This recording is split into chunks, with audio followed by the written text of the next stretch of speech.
Isang mapagpalang araw po sa inyong lahat. Celebrity Chika Time po muna tayo at may inihanda po akong chika para sa inyo. Tara po't magchikahan na po tayo. Asia's multimedia star Alden Richards nagbahagi ng kanyang kaalaman at kasanayan sa pamamahala ng pananalapi at pagninegosyo. Yes, mga maka-celebrity chika time. Isa nga po si Alden sa speaker para sa mga young artists ng GMA Sparkle. At yan ang ichichika ko po sa inyo, mga maka-celebrity chika time. Bago po tayo dumako riyan ay nais ko po munang batiin mga teambahay, Team Abroad, shoutout po sa inyong lahat at happy Wednesday po. Sa social media post nga po ng Sparkle GMA artist ay kanilang ibinahagi na ang Asia's multimedia star na si Alden Richards ay kanilang speaker para sa kanilang mga young artists.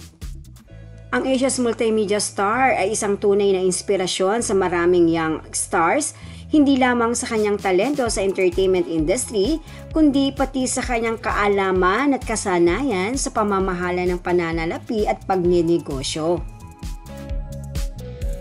Yes po, ang Asia's multimedia star ay dito niya po ibinahagi ang kanyang mga insights sa isang masterclass na dinahuluhan nga po ng mga iba't ibang Sparkle stars.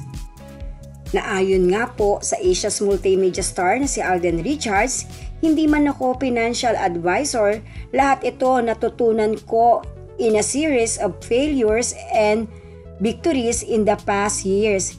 Hindi ito natutunan sa school, pinagdadaanan ko lahat ito. Sana may matutuhan sila. Tunay naman nga pong nakaka-proud ang isang Alden Richards na isang tunay na inspirasyon sa maraming young stars.